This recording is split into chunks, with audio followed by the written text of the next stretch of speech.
On April 9th at your committee meeting, Mr. Tidwell from Doney Park Water was asked the questions about the boundaries of the water system be expanded in the future. His answer was yes, but that would create challenges with our infrastructure, and expanding it to some of the underserved areas may be cost prohibitive. That was his quote. I reviewed the water resources goals, policy, wastewater document. And the one thing that I have a question about for later down the road, obviously you can't deal with it this evening, is at some point you're going to have to continue to examine, and this is something that your water resources document does not do, really kind of probe where the water resources versus the comprehensive plan and the Flagstaff regional plan and this area plan all talk about the creation of these community centers, and in particular the clustered housing, and a variety of different other things that are mentioned in the existing area plan, but there's no mention of how the water system is going to support all that growth. So I know that the water and water resources and the wastewater plan does mention a lot about teaching existing residents to conserve water, but there is no mention about how the infrastructure expansions that are mentioned in this particular area plan are going to be supported. I haven't seen any mention of enforcing, requesting water studies, hydrology studies, particularly given the impacts of climate change. We're in a drought now. There are projections for worsening droughts over the foreseeable future and beyond.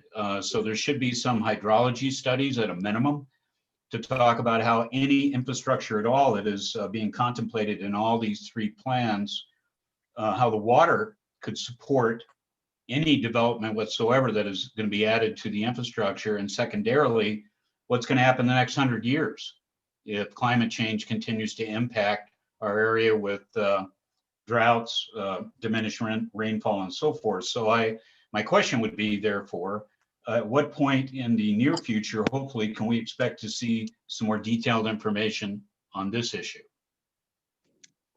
Thank you, Mr. Thank you. Leroy. That's an excellent question, and I thank you for going back and looking at the Flagstaff regional plan, the county plan, and so forth. We as a committee have not dove into those documents in any detail. We have a general overview of them. And your concern about water is a concern that I have as well. I don't have an answer for your question, but I think you're bringing this topic forward will allow us to go back and perhaps review the water section and see where we might look at concerns that you've expressed. Thank you. Thank you, sir. Any other community members that would care to comment? Yes, this is Teresa Alfred. I still have concerns with the wording, the shall being changed to should. I would vote for something that had a little bit more oomph to it, like must. Also, I was looking at the residential goals, and I saw that I was just wondering, what is clustering techniques? Teresa, were you with us the last meeting? Yes, I was. Melissa, speak up if I get this incorrect, but my understanding of clustering is where you would take a large section of land and you would have the same number of residences on that land, but they would be smaller acre lots so that you had more preserved open space or more preserved natural habitat. So clustering is where you take and condense the amount of homes within a prescribed area.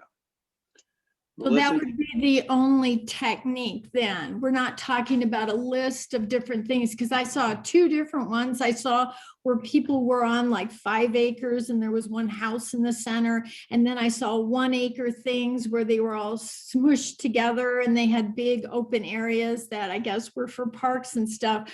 But were there any other clustering techniques? So this is Melissa, and we do need to move on to the next commenter, but that was a good description, Brian, about clustering. And if we can get into the goals and policies tonight, I think a lot of your questions will be answered once we take a look at some of those details. But that was a good description that Brian gave of what the clustering concept is. So it's only 2 then? I'm not sure what you mean by 2. We'll have to look at the particulars in order to answer your question. 2 options then. Well, clustering has multiple options. It's pretty much unlimited in how it's designed. Right, that's what I'm worried about, because I'm very concerned with density. so Right. Teresa, if I understand you correctly, you're saying that the 2 options are the 1 acre lots and the 2.5 acre lots. Is that accurate? Well, that's what I saw last time. Okay, so that comes down to the zoning process. And then within the zoning process, you can use the clustering in order to reduce the amount of impact that we have on the natural region here in Doney Park. Okay, but what I'm concerned is how many single families can be on 1 acre? Are we talking a single family or? To my understanding, it is one household, one family. Okay, Okay, all right, thank you. you're welcome. Anyone else from the community that has a comment? Yeah, this is Russell Weedman. Go ahead. I'm a resident of the Doney Park Timberline area and spent 13 years coaching youth hockey and Flagstaff for the Flagstaff Youth Hockey League. And I had a comment about something that Supervisor Vasquez had said a while ago. And that was concerning I think it's 70 or 80 acres of open land now that's used for flood mitigation. And I think the comment was that nothing was being done with that property now. And that property is not too far from where I live. And when I moved out here and I would drive down Highway 89 and pretty much from town, almost all the way, out to the Brandis homestead out here was open land. And that parcel of land was part of the reason that I bought property out here, because it was open and beautiful. And when you drove down that a 2-lane highway, Highway 89 at that time, and you could look towards the mountain, and there weren't many houses out there. You'd almost look right into the forest land, and it was that open land that actually gave Doney Park the character that we're trying to preserve now. And I never thought of it as land that nothing is being done with it. It's not being used. It is being used. And I do think a park, would be far better than a housing development on 1 acre lots myself. That's my opinion. And I would guess that the residents in that area too would probably feel the same way. And one of the best things I think could be done with that, I'd find it hard they'd allow a park there now with the flooding going on. He would know more than I would about that, but would be to replant the area with trees and then have trails and riding areas in there. But I don't think it's ever should be looked at like not being used and need to do something with. So anyway, thank you. Thank you for all the work that everybody is doing on, and probably for putting up some of the hard public comments I've heard and made myself. So thank you very much. Would someone please mute themselves? Russell, let me respond very quickly that area is actually a flood water retainment area. And it was first suggested, or my first knowledge of that being suggested as a park area came from former Fire Chief Don Howard. And I've passed that comment on to Supervisor Vasquez and Supervisor Begay. But it falls in Supervisor Vasquez's region. And so I will ask Supervisor Vasquez, do you have a response you'd like to share? Sure. Thank you for the comment. And I just want to say, when I said it wasn't being used, I didn't mean it in a negative way. I meant it more as how can we utilize that space in a way that's productive for the community? And I agree. It's a flood retention basin, but I would like to see some kind of recreation there. Now, what's happened as what I'm discovering in this process is that space, as I understand it right now, is designated for non-recreational activities, which means it can be a park, you can have paths and things like that, but don't know if at this time a feasibility of an actual sports complex with fields and things like that could actually be built in that basin.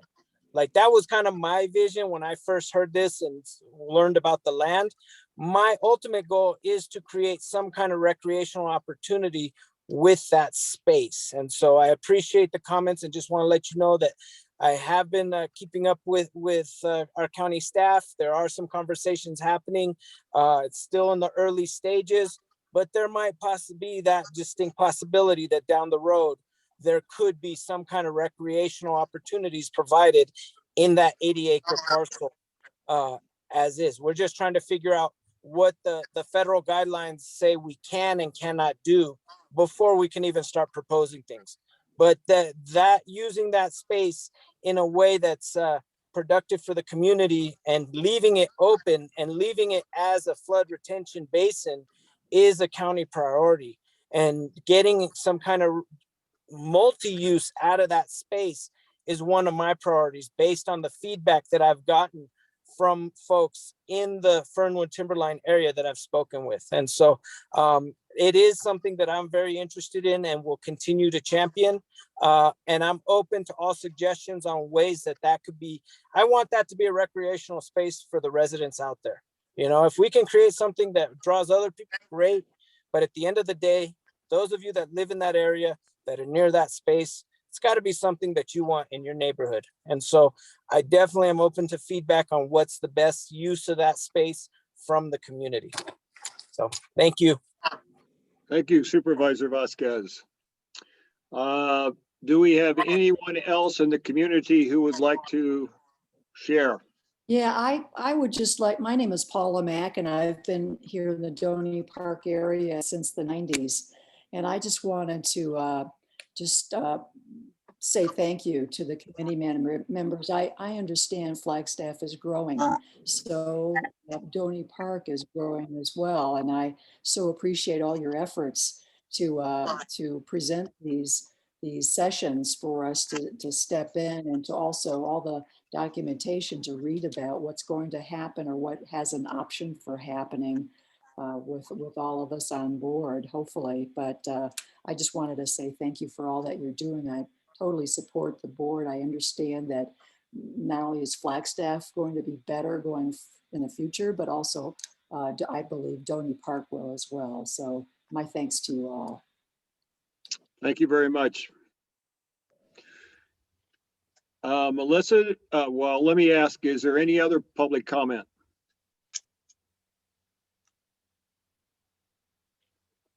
Not hearing any. Melissa, I will ask, have we had another committee member join us? Go ahead. Hello, this is Judy. Supervisor This is Begay. Judy. Oh, yeah.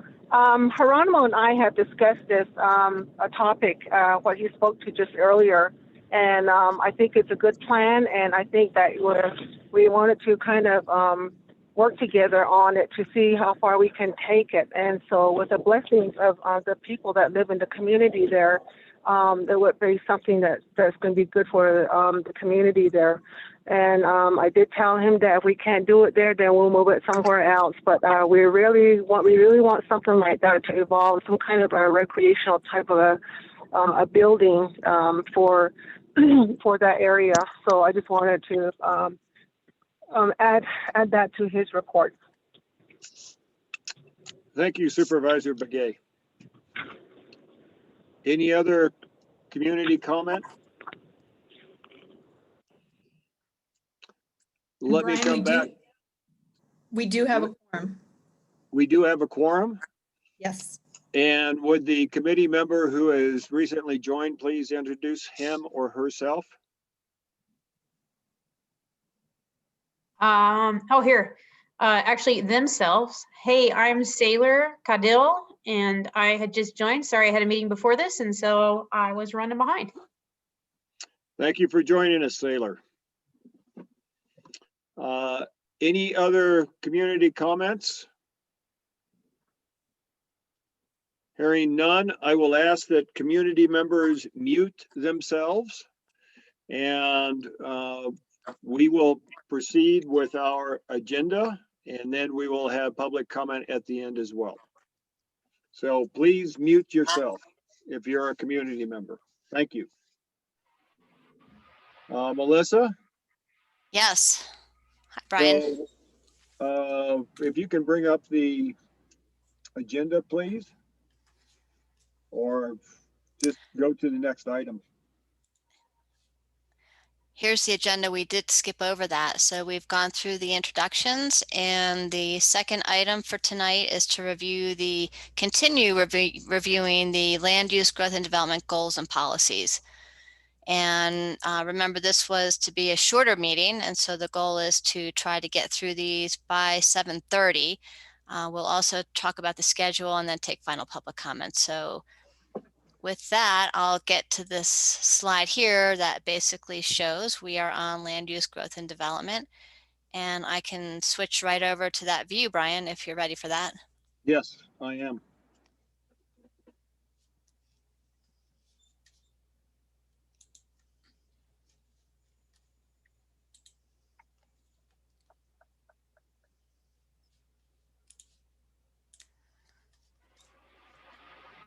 Okay, I know I need to make it larger. Bear with me.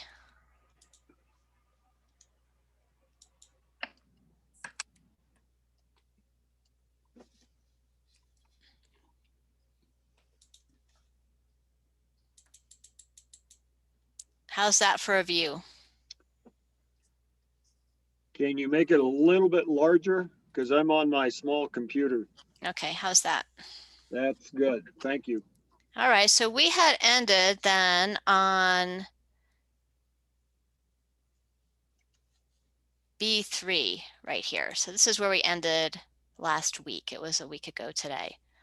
So this is the, we're on the residential policies under the first residential goal. And I can go ahead and just read this goal to set the stage for where we need to pick up with the policies. How does that sound?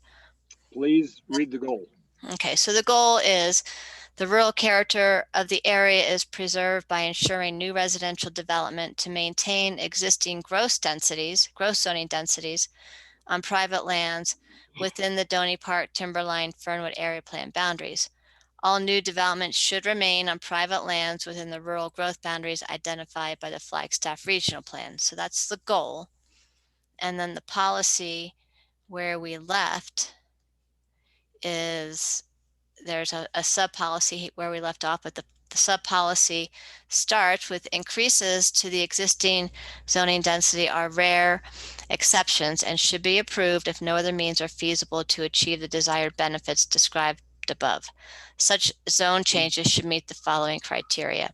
And we've gone through number 1, minimum lot size of 1 acre or greater should be maintained. Number 2, total density increase should not exceed 20%. And number 3 is where we left off. Lots that are adjacent to residentially zoned land should be of equal or greater size than the largest abutting or adjacent surrounding parcels. So that's where we ended. And then the next policy, sub-policy to look at would be number 4, The proposed change is strongly supported by planning area residents. So number 4 would be where we should pick up right now. Do any of the committee members have comments on number 4? No, but this is Liz, but can we just briefly, just because when I tried to get the new draft of what we did last week, and I don't know if anyone's in agreement with me, I couldn't find it. I was just looking at the old one. Could we just read real quick where we did last week? Because Melissa, you didn't send the recent changes, right? So we can Oh, just I read. did not send the red track changes that you see here are what we worked on last week, and I had not Right. sent those, right? So could we do that? And if no one wants to agree with me, we don't have to read it, but I want to see it again. So Do you see the screen, Liz? yes. Okay. Make it bigger.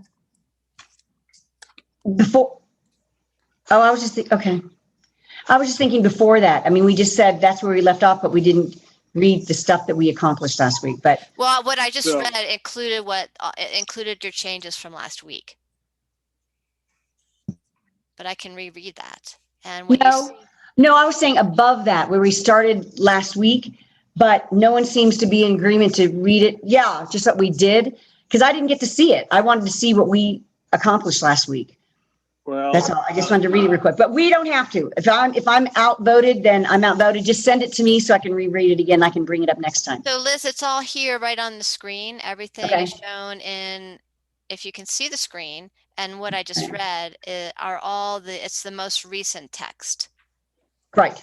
from But last we didn't week. read, right, but you didn't just read all this. You just I read did the read- last part. Well, I read the goal. I can read Yeah, the rest of it okay. if you like. Or just send it to me. I couldn't find it this week. That's all. I couldn't find what we changed last week. That's all I wanted to say. Okay. You can send it. okay, so, It'd be good to read it because there's new people on the committee or on the Zoom meeting that might want to hear it.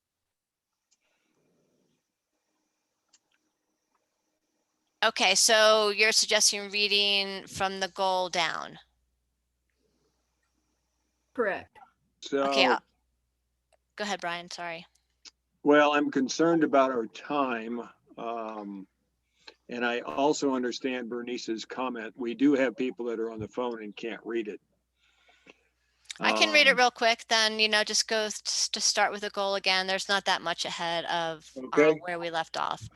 But may I say, Melissa, next time, whenever we have a meeting and before we do it, could we get the updraft? So then I just review it again in my head. So I'm, Absolutely. And my Thank you. apologies for not sending it out. no, Yep. nope, I'm just So, sending okay. that out. So Thank the you. goal then, and I'll read this again, we'll start again at the top. The goal that we are addressing is the rural character of the area is preserved by ensuring new residential development to maintain existing gross zoning densities on private land within the Doney Park Timberline Fernwood area plan boundaries. All new development should remain on private lands within the rural growth boundaries identified by the Flagstaff Regional Plan. Policy number 1. The existing large lot zoning AR 2.5 and AR 5 should be retained except as described in the following policies. Policy 2. Residential zone changes, especially those that would result in increased density, should not be approved unless based on the criteria described in this section. The applicant should demonstrate compliance with the provisions of this policy. So policy 2A, zone changes may be considered if significant and clear benefits to the planning area residents have been identified and are supported by planning area residents. Stop right there. This is Liz again. Supported by planning areas residents. A neighbor asked me that. How do you make decisions? That one right there. And it's supported by, is it a vote? Is it a survey? How do we know that these zone changes that got approved by county are supported by the planning area residents? So every zone change, just like every conditional use permit and every subdivision, has to go through a public participation process. Okay.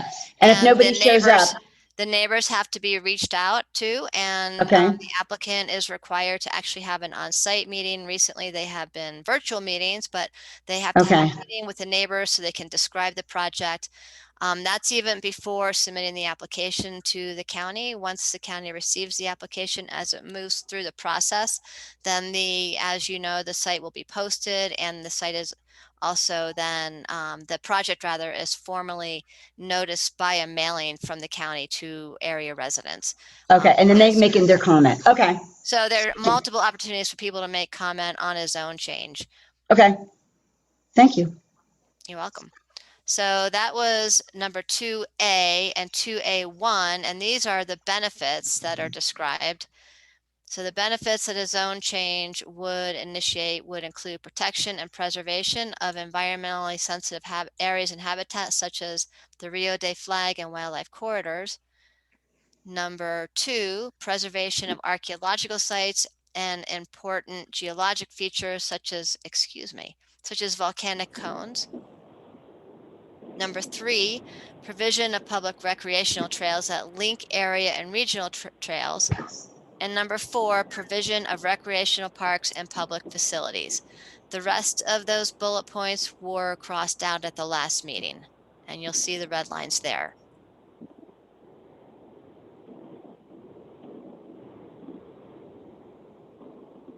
Okay, should I move on? Yes, please move on. Okay.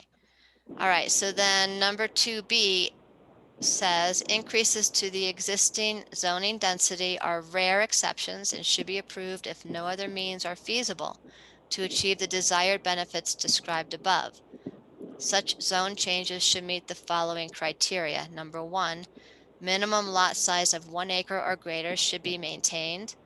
Number 2, total density increase should not exceed 20%. I think that should read the total density increase.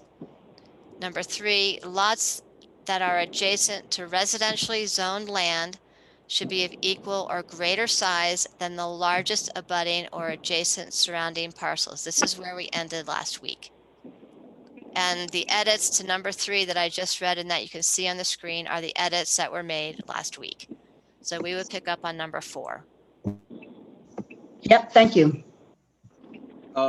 Melissa, let me interject. I can hear some background noise somewhere, so if folks will mute themselves, we would appreciate it.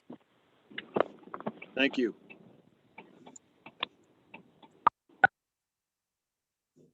Let's move on to, do committee members have any comment on part B that Melissa just read? This is Bernice. I have a comment on part A. I'm still concerned about increased density and these 3 exemptions that that zone changes may be considered if number 1 through 4. I'm concerned that they could be exploited by developers. If a developer, if there ends up being a Forest Service trade, for example, in the Turkey Hills area, we've got 2 cinder cones there. If a developer ends up with a land exchange or something like that with the Forest Service, could those, you could have high density development at the base of those hills, and they could say, well, this is because I have a cinder cone here and I'm using this exemption that we're putting in here so that I can concentrate the lots at the base of that cinder cone. So Bernice, if I could take you back for just a minute, if you read letter A, it's talking about the benefits. It's not talking about exceptions. Well, this is the zone changes may be considered. This is giving an exception to the existing zoning. So that zoning changes could be considered, and they're calling these 4 things benefits. And I don't see why we couldn't have those benefits without allowing developers to change the zoning so that they can have higher density. I'd like to comment on that you can't, wording in the area plan will not prevent consideration. When property like a land exchange is done, and the initial zoning for that will be open space, at which point the buyer of that property would have to apply for rezoning it. And at that point, that's where this comes into consideration. But it is not automatic, nor can you prevent someone from actually applying for that rezoning. The entertainment starts after the application. Once it gets to a pre-app with staff, and then from there, that will come to planning and zoning, and you have the right to show up and state your objections. And the same thing, you have a right to appeal what planning and zoning does to board supervisors. It is a lengthy and difficult procedure. And believe me, at every level, these things that you are reading here are taken into consideration. I'm just concerned about them ending up being loopholes that could be exploited by developers. They are not loopholes, and the fact that consideration is stated here is consistent with the zoning code. Yeah, We cannot override that. it's, what it is that unless there's something there that provides what's the wording up there, that they have clear benefit. Now, if there's a volcanic cone there, isn't necessarily a benefit. It's up to the community to decide what benefits they would like, and to apply and to try to get the zoning commission to deal with it. Well, that's why, this is Liz, that's why I asked that question.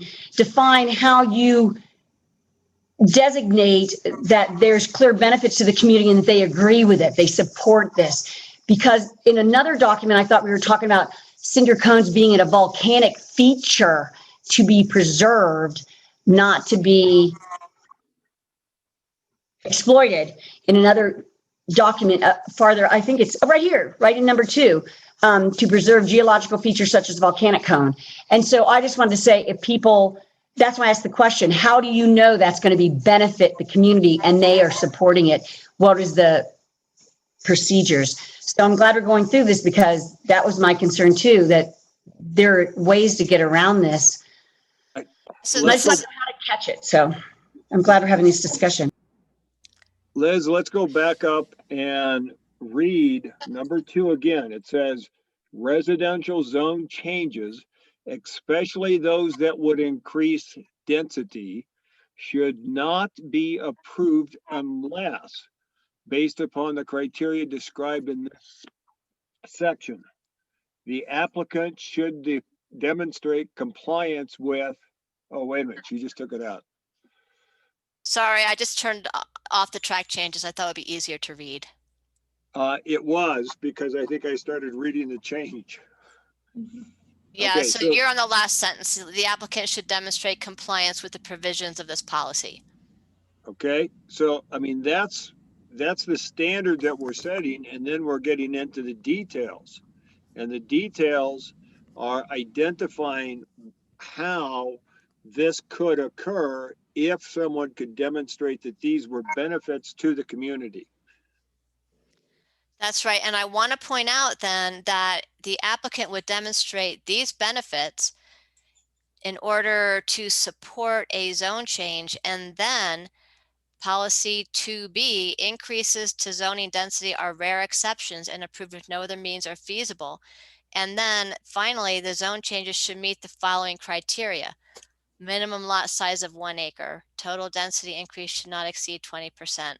Lots that are adjacent to residentially zoned land. These are your standards right here. Yep. These sub policies. So as Brian mentioned, zone changes are something that property owners are entitled to apply for. And if a property owner does apply for it, what this document does, it tells that person what the community wants to see, what your vision is for the future in terms of what that would look like, and if that would be approved. So that's where John Ruggles was explaining that these are reviewed to support or not a potential zone change. If there are benefits to the community, that would then meet these standards. Thank you. I just wanted to review it because we talked about it and something laid in my gullet and I couldn't find, I should have talked to you earlier, Melissa, before this meeting. Send me that from last week because I just feel like there's a way to get around this, but I guess I believe Ruggles and the other, that maybe this is clear. And that's why I wanted to review it before tonight. So I wouldn't have to slow everybody up, but it's understanding me. Let me I just- remind the community and the committee Yes. that much of the Forest Service land in the region has already been zoned preemptively in the event that it should become private or shall I say, a land exchange. So there is some zoning status for part of the National Forest Services that fall within our planning area. In letter B on here, it says increases to the existing zoning density are rare exceptions. And the part that bothers me is where it says should be approved if no other means are feasible to achieve the desired benefits. But it doesn't say anything about if the neighborhood is against it. Bernice, that's what I was asking. How do we know? How do we get a true feedback from the neighborhood? Because you've heard so many disaster stories about that. They say we've educated and we've asked for forum. And John Ruggles said a lot of times they do that and nobody shows up. So then they proceed because no one showed up. It's right here in number 4. People don't know about it. It's Right. right here in number 4. Okay, the criteria for zone change, read down B4. The criteria increase to zone densities are rare exceptions and should be approved if no other means are feasible to achieve the benefits described above. Such zone changes should meet the following criteria. 4, the proposed change is strongly supported by planning area residents. I don't know how much clearer that could be. I think Yeah, we need to increase the notification to residents beyond 300 feet of the project. Bernice, so that's already a flexible distance, and that is generally changed depending on each project. That's the minimum. That's not the maximum.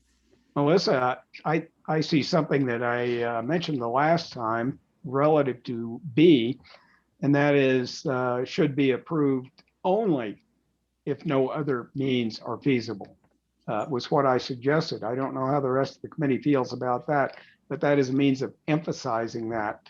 Yeah, that was- Where's that? as well. Should only be approved if no other means feasible. Oh, should be Like that. approved only. Okay. Oh, I think what John said was only be approved.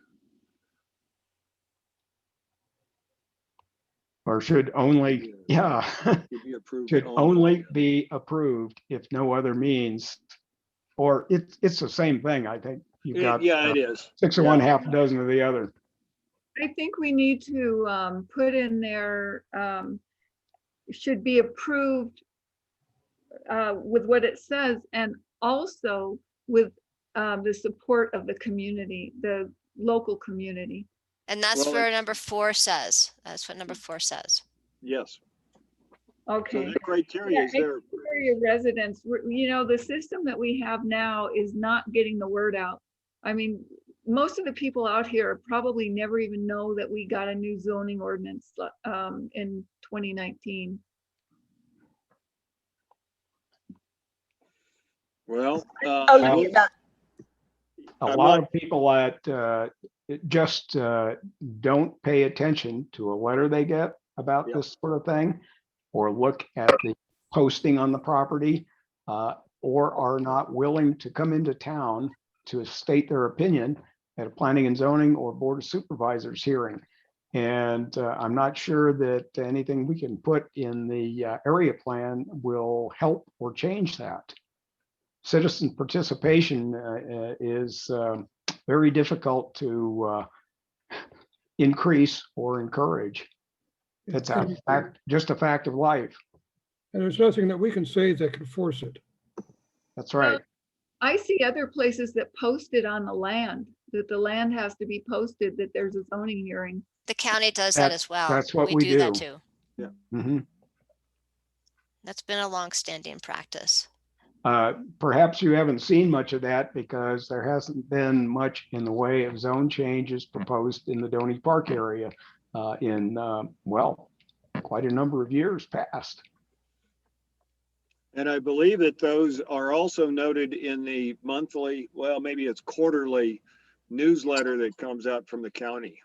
Well, yeah, they're actually posted on site. The neighbors are noticed and is put in the newspaper as well. Yep.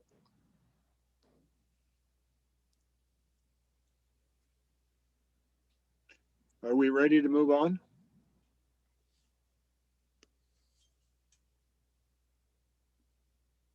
Let's move on, please. Okay, so B5 would be the next policy to look at, approval of residential zone changes. And again, this is zone changes should meet the following criteria. Approval of residential zone changes is through the planned residential development zoning process for development on 10 acres or larger.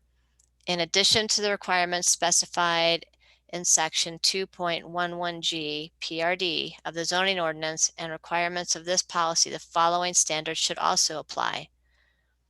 So 5.1, access to PRD developments with gross densities higher than 1 unit per 2.5 acres should be directly from publicly maintained arterials, that is Highway 89, Townsend Winona Road, or collectors, for e.g. Silver Saddle, Cokefield, Loop, Cosinito, Campbell, and Copeland. So what this sub-policy 1 says, so anything with a density higher than 1 unit per 2.5 acres needs to be off of a publicly maintained road. So your arterial roads are the big roads, Highway 89, Townsend, Winona, and then the collector roads are generally smaller with less traffic, but they're still substantial publicly maintained roads, Silver Saddle, Cotefield, Loop, Cosinito, Campbell, or Copeland. So it's directing that those developments be on publicly maintained road because of the amount of traffic. Okay, are you only talking about the Cokefield Road, the paved part? Because part of Cokefield is not paved or maintained as a private road. It says the publicly maintained collector. Okay. So And also going back to the approval of residential zone changes, it's through the planned PRD zoning process for developments of 10 acres or larger. Why aren't we doing that for less than 10 acres also? Yeah, that's a good question. The subdivision ordinance and our zoning ordinance require a minimum of 10 acres to do a planned residential development, because anything smaller than that makes it difficult to fit all of the amenities on it, or all of the streets, as well as all of the wastewater systems. So it does require a minimum of 10 acres to do a planned residential development effectively. Okay, Melissa, this is Liz again. So then land splits don't follow any of this because it can be like a wildfire, wildcat land splits. So that makes me think of, in this chart that you gave us a while back, it said PRDs, there's 89 vacant acres. So these 89 vacant acres that are within the DP TF, that would mean that they have to be near arterials. I don't know. I haven't seen a map on this thing that you gave us. You just said that you gave us numbers, and one of it was PRDs. There were 294. They're developed, but there are 89 remaining. And so I guess those have to be near arterials, or those lots will just stay lots big. I mean, I don't know where the map is, all this of these PRDs and the, what's left of the AR5s and AR2.5s and AR, but you gave us this beautiful chart a while back. I don't even know what year this is. It doesn't have it on there, but that's what I was looking over this afternoon. Where are these PRDs? Right, we'd have to flip over to the map, but I think you're looking at the build out that we did for the area, and where we were looking at how much vacant land there is. Yeah, residential private acres by developed vacant total. Yeah. So with this, I'm just saying, to comfort myself and maybe others in the committee, these PRDs, even if they're vacant lots, they have to be near arterials and maintain, i.e. 89. So even if they're, I don't know where they are, but they wouldn't be anywhere not close to a main arterial, is what you're saying, because that's one of the rules. To, Unless they split it, Wildcat split it, right? Then they just split these big lot areas. Well, they can't do a wildcat split. They've got to go through the process. Oh, because they're designated PRDs. Okay. Okay. I just was wondering where they are, like, but I'll work with Melissa on a I mean, map. we have those mapped, and so, Okay. and Jess was just texting. So keep in mind that PRD, in addition to needing to have streets, has a requirement for a minimum of 35% open space. So Okay. less than 10 acres, that's very hard to design Have open space. with Okay. that. And then the existing vacant PRD, we could flip over to the map, but it might take away from what we're trying to focus on. Yes. now. Okay. Yeah, let's Let's stay on it. I just wanted to know because it brought up a whole thing about PRDs and where are they? So I tried to find it let's move today. on, Okay. please. Thank you, Brian. Okay. So again, just to kind of put this back into context here, we're under the sub policy B, and this is increasing to zoning density should be rare exceptions. And then one of the criteria is that for zone changes of 10 acres or greater, that they be achieved through this planned residential development process, according to these following standards, that they be on publicly maintained arterials or collector roads. The next requirement duplicates what we just talked about, that there be a minimum, and I'll just read it, open space. PRD developments located in treed areas should have a minimum of 35% open space. In treeless areas, greater open space percentages should be encouraged. All lots should have access either direct or via easement to open space areas. Areas within the development designated as open space should remain as such.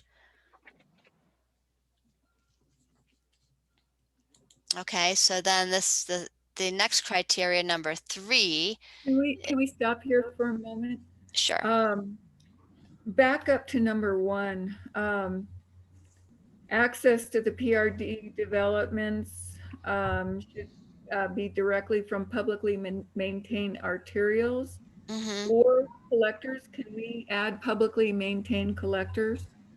Well, I think that's what, yeah, sure. I think it's what it means, but we can add. For more emphasis, I don't want to see privately maintained roads end up being having too much traffic for a development.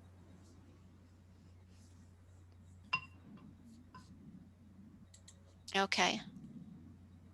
That's a good edit, Bernice. Thank you. Bernice, if I'm not mistaken, you won't be able to designate a privately maintained road or an easement as a collector. Right. You can't do that. So Well, part just of to assure you. road is a collector, right? And it's part of No, it's publicly maintained and part of it's privately maintained. There's a very specific definition for collector. I think if you were to look at the manual that Public Works uses, that is how it is defined. And if it is not publicly maintained, it is not a collector. It can act as a collector, but it is not legally a connector. We will be diving into those definitions when we get to transportation.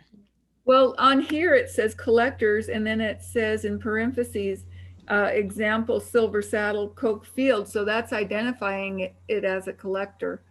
And part of it is maintained and part of it is not. So I want to add the word publicly maintained. You can do that, but it really doesn't change anything because the part of it that is not publicly maintained by the county is not technically a collector. Well, I'd still like to add it just for emphasis. I wouldn't object to it. I think it introduces a little bit of confusion there, so that where somebody looks, comes up to the end of the paved part and says, "Oh, it still must be a collector because it's publicly, it must be publicly maintained even though it's dirt." So I think, because there's not a, yeah, there is no not publicly maintained collector. They don't exist.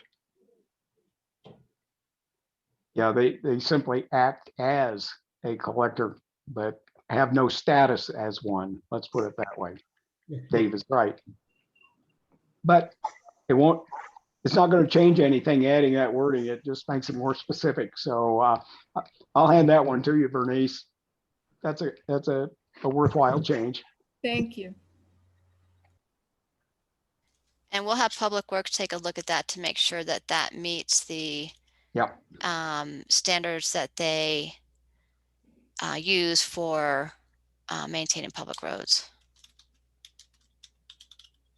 The same with Copeland up past a certain point on Copeland, when you turn off 89 and go up Copeland and then turn right, there's a portion where the pavement ends and the Copeland lane keeps going, but it's privately maintained.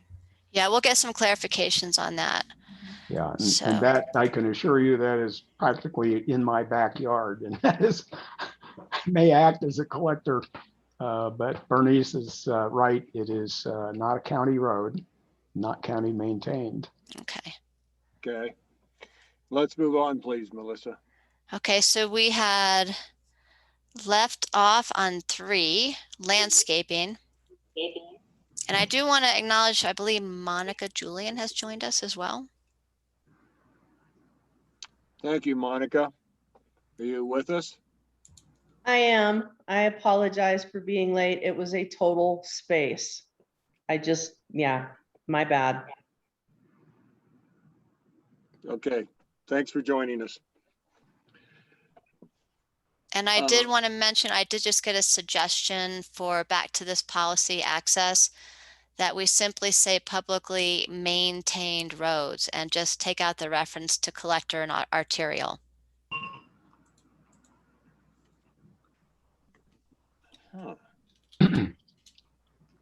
That would simplify it. It makes it less confusing. Good thing I think you mentioned that. I think this is an issue we have had at the Planning and Zoning Commission, and defined as a collector street. Well, can't always get there from here, but county maintained, yes. Could that also be a county maintained smaller road that this could apply to? And by taking out the collector or arterial road, could that increase the traffic on the smaller roads? I believe that's what Melissa is getting at with that suggestion. But there are few publicly maintained roads. So I think the publicly maintained roads are mainly arterial or collectors. Mainly, yes, but there are a number of minimum standard roads that are maintained by the county that would not qualify as collectors. Yes. Yeah, county maintained roads have very high standards, and I was just reminded. So, in order to be a public road, they have to be built to the county road standards, which are pretty difficult to achieve if they're going to be turned over, or if they're expensive to build. You're absolutely right. We've been down this road, Planning and Zoning Commission before. Was that pun intended, John? Yeah. Yeah, well, take that for what it's worth. So I would suggest that we move on and we can get Public Works input on this, if that would be helpful. Well, I kind of think it's going to increase the traffic on these smaller roads that aren't arterials by taking arterial and collector roads out, that we ought to keep arterial and collector roads in just to minimize the traffic for these smaller neighborhoods. I don't see how it's going to affect the traffic, Bernice. I mean, it's simply defining that the roads themselves are publicly maintained, but it's not going to affect who drives on them. Yeah, and the other thing, as Melissa has said, even the minimum standard for a county road is still very high. If it's a dirt road, it's still a very high standard from an engineering standpoint. So, restricting it by saying collector or arterial, I don't think is going to accomplish much after listening to Well, discussion. When you think about what this actually is saying here, then if it's a PRD development with gross densities higher than 1 unit per 2.5 acres, should be directly from a publicly maintained road. So that publicly maintained road is a challenge right there, because in order for any type of, development, for instance, say, if you imagine, for instance, Johnson Ranch, that was not right on 89. Any other place for that type of and that was a PRD, for that type of PRD development to be built, there are very few places where that would have been able to have access to a public road. There just simply aren't a lot of them. Hey, I want to acknowledge Rob Wilson has joined us, by the way. Oh, good. Hey, Rob. Melissa, that's why I said maybe next time in our meeting, let's look on a map for the PRDs, because then we can see, are they just maintained roads or are they close to arterials and collectors? Because when I was reading this, I was thinking, well, where are they? Are they arterials? Are they collectors? And then now we're saying we're gumming it together as maintained roads. And I get Bernice's I can bring point. up our map right now if you all would like to take a moment. Well, everyone's in a hurry to get through this, but I'm just saying maybe Yeah. the next one, so we see Okay. these PRDs and say, oh yeah, that's not an issue Okay. because it's not even near an arterial. Why don't we do this then? We can flag this and come back Okay. to it. I'll make a note that we need to share the Yes. map. Let me Okay, make- Perfect. because we do have a map that can help. I'd like Thank to, you. Good I'd like idea. to address what Liz said. Liz, do you know how to access the maps on the county website? The GIS. I have in the past. Yep, I did the Okay. maps. You can pull up the zoning map or pull up Zoning. the map with all of the zoning on it on that website.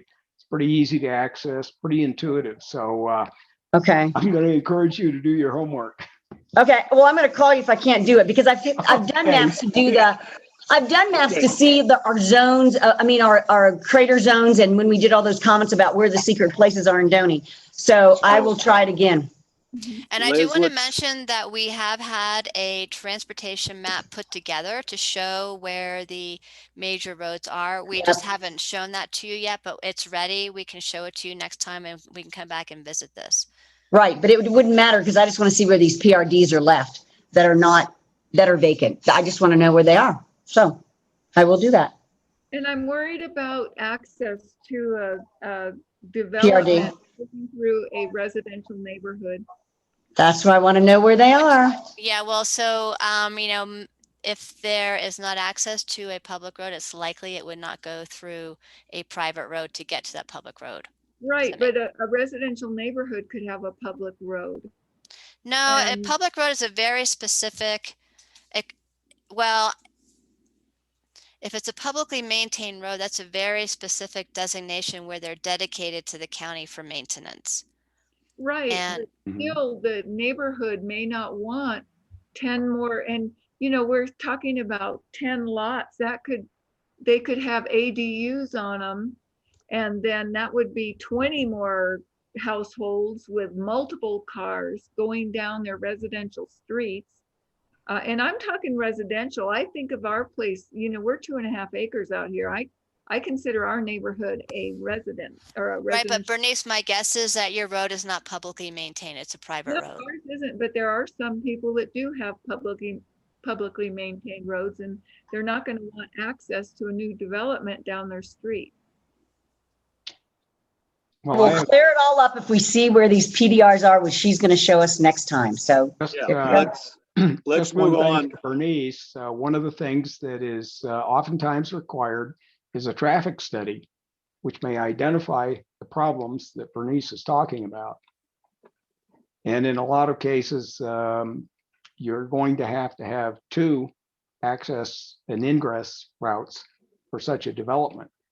And we've got a case coming up with Planning and Zoning Commission where these issues are going to be at the forefront. I guess the other way to address this is to leave arterial and collector in there. Is I that would what- like to do that. Okay.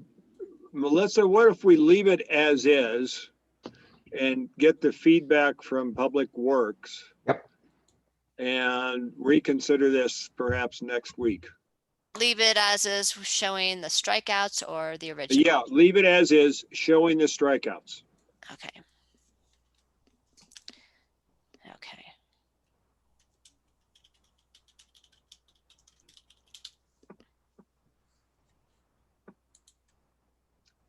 Okay, Thank you.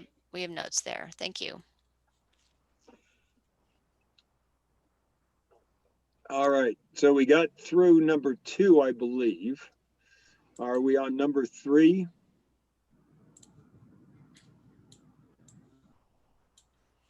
Number 3 is landscaping. And again, this is requirement for the PRD process. And a requirement would be that a landscaping plan submitted in conjunction with subdivision requests should incorporate a fire-wise plan and invasive weed mitigation plan. The reuse of treated gray water for irrigation purposes should be promoted. Landscape treatment or guidelines should apply to all lots, common areas, open space, and parking areas. Melissa, I have one comment, one thing that has been brought up by the public in these conversations. I think we ought to put in wording that says we should also have a lighting plan with it. This has been one of my pet gripes with some developers in the past, that they haven't really done that. Would that be separate from the landscaping plan? Well, it's part and parcel of the landscaping plan, and a lot of the plans that have been submitted include lighting along with landscaping. So that's what made me think about that. I'm looking at one for next Wednesday, and that's where they incorporated it.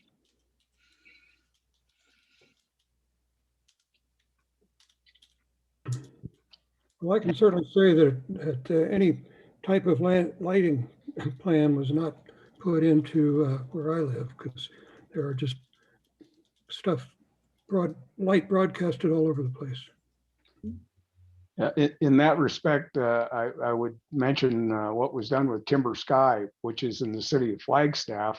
But nevertheless, part of the lighting plan limited the outdoor lighting that could be installed on the homes built there. And it's quite restricted. John, to follow up with that last sentence, does that capture your thought? Well, you don't want to call it landscape lighting. No. Should we just put it a separate part, put its own number, make its own number? Maybe Liz, that's a terrific idea. That's the best way to do it. If outdoor lighting, yeah. And I don't know that we have to have an if there, because there's always going to be lighting out there. On if structures or street lights or whatever. There's no if necessary. No if, just the outdoor lighting should be, a lighting plan should be submitted as part of the planning for a residential development.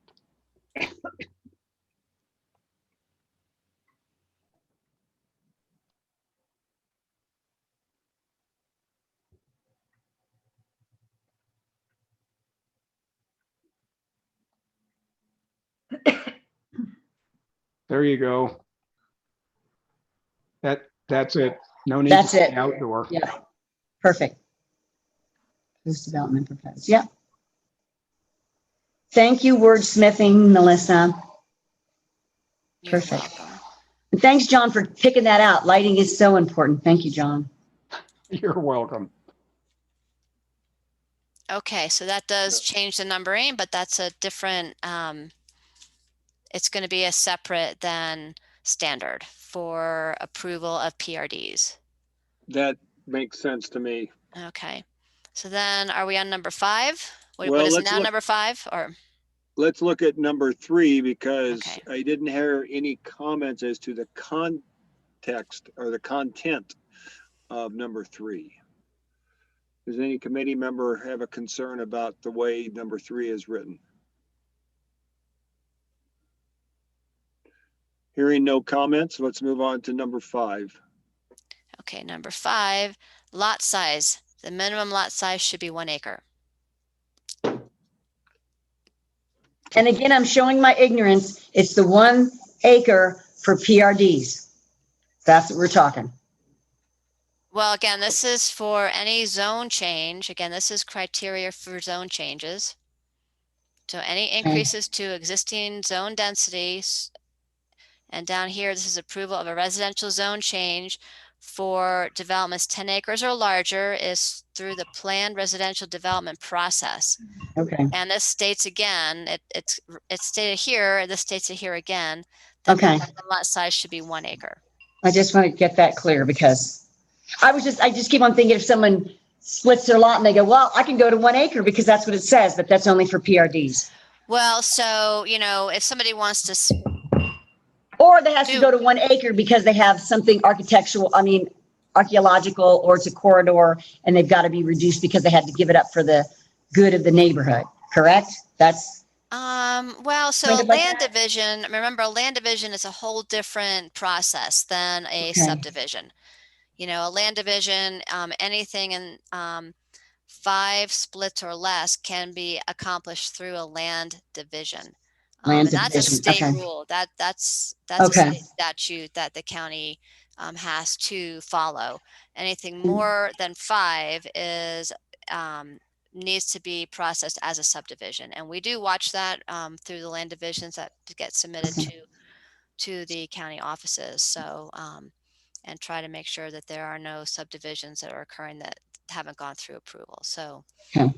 you know, a land division, if somebody has 3 acres of land and the zoning Yes. is for 1 acre, they can split that without going through a subdivision process. Okay. Okay. Yes.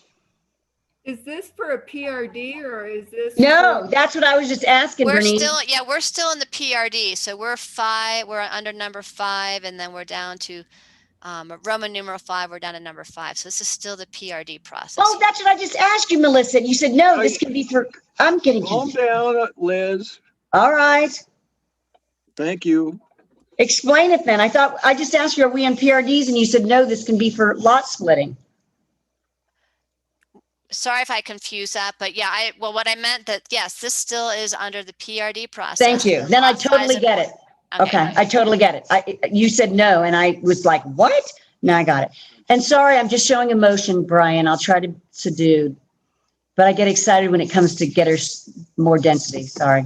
Okay. Gunga Din. Okay, Let's move so on to 6, please. number 6. And this gets back to the preferred implementation strategy is to use clustering techniques. Net lot size of 1 acre or greater should be maintained, and the architectural design and character of the development should be consistent with the rural environment as opposed to urban designs and styles. The open space gained by this type of development may be utilized to meet the benefits mentioned above. So again, the minimum open space is required to be 35% right here. So what are the benefits mentioned above? It's And these 4 that we looked at initially. Zone changes may be considered if significant and clear benefits. So this is all still under the zone change portion of the policies. Okay. Should that be referenced then? The benefits as listed in LU2? Oh, you mean to list instead of saying benefits mentioned above? Yes. I think that'd be a great idea. Yeah, we could do Clarifies it that. for folks that aren't familiar. Yeah, reference it because people are going to read through this and ask, where is that? And I think at the last meeting, didn't we talk about the use of net and gross and suggest that using net was not helpful? We did. We did, yes.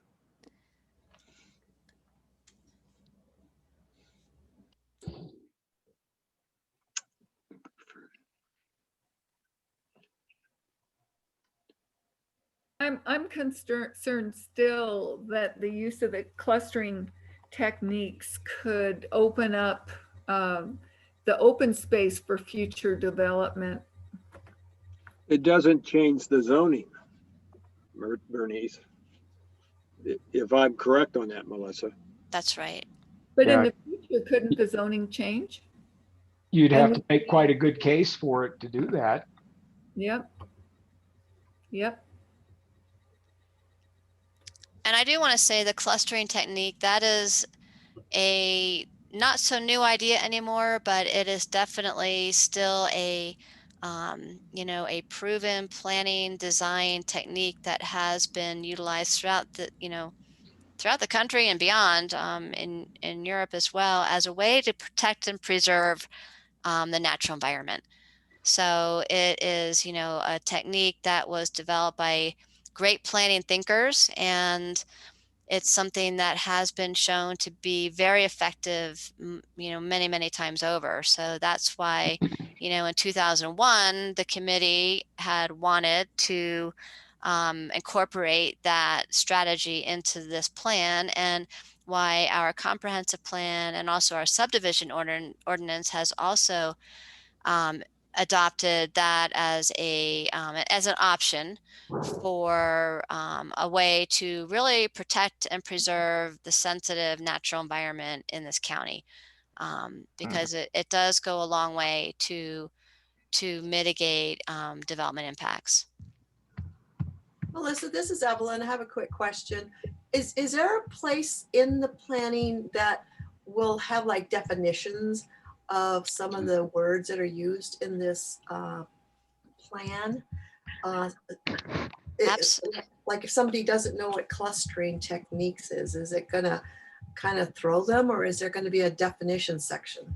No, there absolutely is. The current 2001 area plan has a glossary, and we haven't looked at it with you all recently, but it's in the current plan, and we have started to update that and include additional terminology. So that's definitely something I can make a note right here, that we make sure that that's in the definitions, that it's in the glossary. Great, thank you. Melissa, I'm going to ask, is it necessary to repeat in number 6, lot size of 1 acre or greater should be maintained, if it's stated in number 5, lot size should be 1 acre, minimum lot size?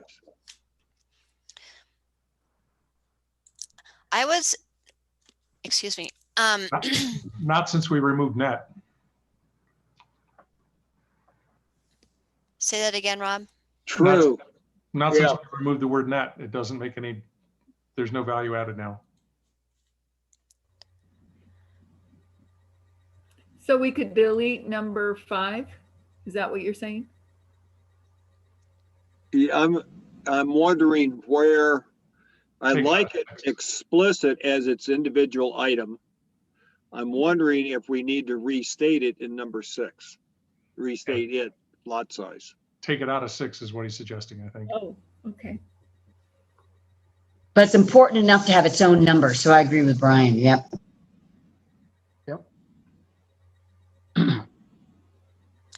I think what this says, so if you look at number 6, it says the preferred implementation strategy is to use the clustering technique. Oh, and that clarifies it? And so if an applicant wanted to use a clustering technique, then the minimum lot size would be 1 acre or greater. If somebody chose not to use a clustering technique, but still develop a PRD, then there would be this separate requirement that they would need to maintain a minimum lot size of 1 acre. So these are 2 options here. Not a question, but a comment on that. I think it's a good thing to leave in, because otherwise you'd be looking at things in the future, like the development that the board turned down for the last 40 acres available in Kachina Village. And we had lot sizes down there as small as 3,000 square feet. And that was a rezoning. So having a statement in here like this and keeping it there in terms of this kind of development would be, I think, worthwhile. If I had seen something like that as a P&Z commissioner, I would not have voted in favor of the development in Kachina like that if they had something like this in their area plan. Point well made. I retract my comment, my suggestion.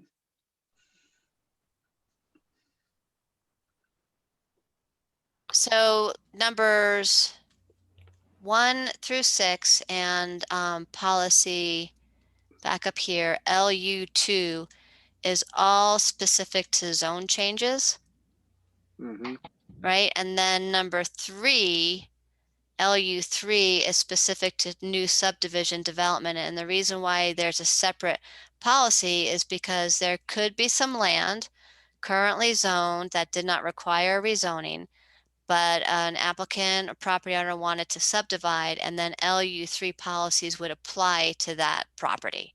So they're different actions, if you will. Okay, does that make sense? Now remember, a rezoning must always be accompanied by a subdivision if it's going to be a residential rezoning, but not all subdivisions require rezonings, right? Does that make sense to everybody? It does, but does that mean we're just going to repeat everything we just went through under this chapter or this goal also? Well, let's take a look. If you all feel that we're done and ready to move on to the subdivision. Because Okay, what this so says here is wasn't just planned developments then. Well, so what that's saying, and you're right, Bernice, that rezonings, approval of rezoning should be as a planned residential development, so planned development with these standards. But if they're less than 10 lots, I'm just really concerned about, for an example, if there was a Forest Service trade and it included one of the Turkey Hills and the cinder cone was part of like their 100 acres, could they take 10 acres around the base and increase the density of the homes that they build because they have the extra 90 acres? Could they increase the density because they're preserving the cinder cone? Well, that's where we go back to B1 here. Minimum lot size of 1 acre or greater should be maintained. Okay, but then you have clustering and that changes that, doesn't it?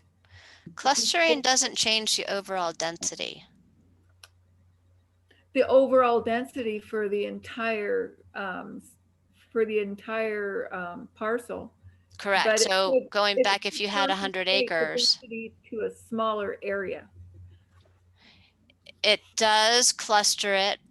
So if you had, again, 100 acres, just to make it a rounder number, and there were 100 lots on it, which you couldn't achieve realistically because it wouldn't account for roads, but just for the sake of easy math, then if you had 100 acres and it was zoned for 1 acre lots, then with this PRD requirement, 35% open space would need to be, first of all, you would need to have 35% open space. So that would then right there be set aside. And then the access and the roadways then would also be part of the design process, where suddenly then your overall acreage is being reduced.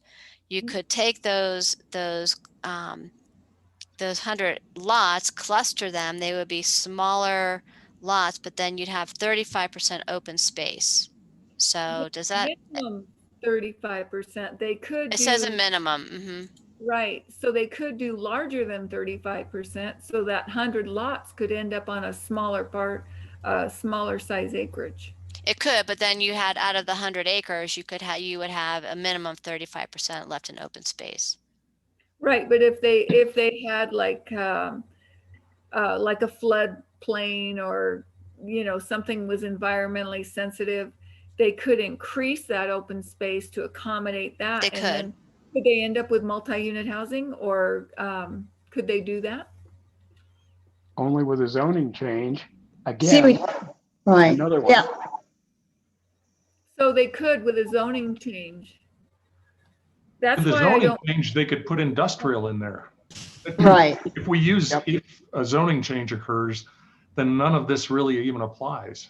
This is Right. resident, this is specific, yeah, this is specific to, Okay, this is residential. That's why I don't like the clustering. Because I feel like it is too much potential for increased density. but the density is what's requested at the time of zone change. Right, So- well, if they didn't want to increase density, they wouldn't need to. I guess, Bernice, I guess what she's trying to say is that if they change zoning, none of this matters anyway. And have you ever seen a clustered neighborhood? Have you ever seen with a big green space? Have you ever seen that? Have you ever seen them? They are beautiful when they're established. They are nice. But I'm just worried about Right. the open space. Changing later. it, right. We talked about that earlier. Yes, Yeah.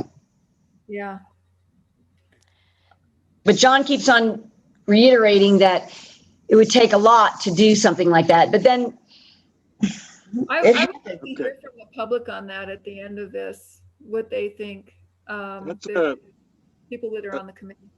That's Or a good suggestion, Bernice. It's now 7:30. We had agreed to go from 6 to 7:30. I want to address the committee. Do you all have the stamina to continue working and see if we could get through the next section? I'd kind of like to hear what the public has to say about the section that we just went through. I think public comments should be relevant to everything we have discussed this evening, not a specific section of this. Okay. Otherwise, we'll I never agree. get through this. Yeah, I agree, John. Let me come back to the committee. Are you all game to go till 8 o'clock and then have our public comment and then closing statements? Here's No. my opinion.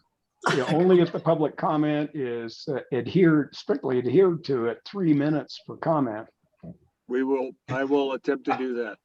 I kind of feel that this is Evelyn, that public comment could take us into 8:30 or 9, and that's, I just, So are you proposing let's end it and just get public comment now? that's kind of how I feel, because we're at a place right now that Bernice would kind of like to hear public comment anyway.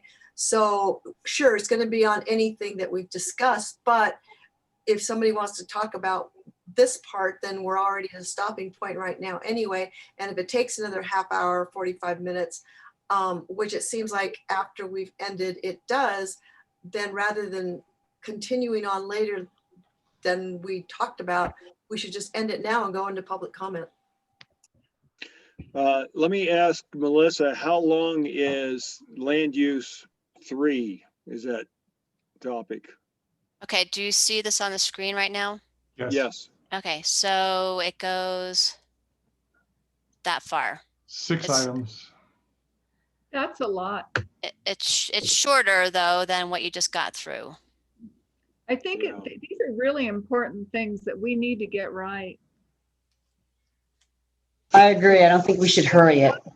The character of the neighborhood, if there's things in here that could change the character of the neighborhood drastically, I think they're real important to discuss further. Well, Yeah, I think we got it nailed down pretty well, and yet there is always the potential. and one comment on LU3, a great deal of that is written in order to comply with what is in the zoning ordinance currently. Well, couldn't the zoning ordinance be changed depending on what this area plan comes out with? Then we'd have to put that as a policy within the area plan, and that isn't necessarily how the process works. Okay, I think that's important for us to read the zoning ordinance then. I'm sorry, I did miss some of that conversation. I was looking at my computer trying to reboot. And I hope that I have prevented it from doing that. So we're still together. Bernice, could you repeat what you just were saying? I'm sorry. Well, I just think if this has the potential of directing the future zoning ordinances, that's important that we read the current zoning ordinance you know, to see what it says. And if John says that we need to put something in the plan, if we need to change the existing zoning ordinance that just came into effect a couple of years ago, that we need to add that. So it's important to know what's in it. Okay, and what was that directed specifically to in terms of what section of the zoning ordinance did we need to review?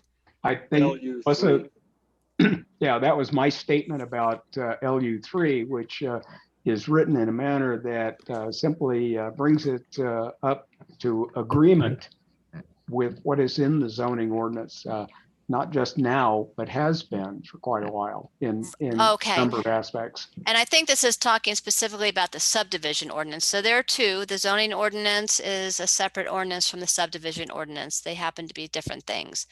So, and they've both recently been updated. Is that what you're suggesting, that we review the subdivision ordinance?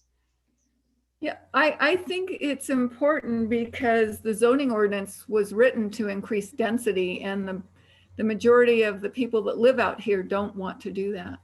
Well, I don't know that the zoning ordinance was written to increase density. It hasn't changed in terms of the zoning districts.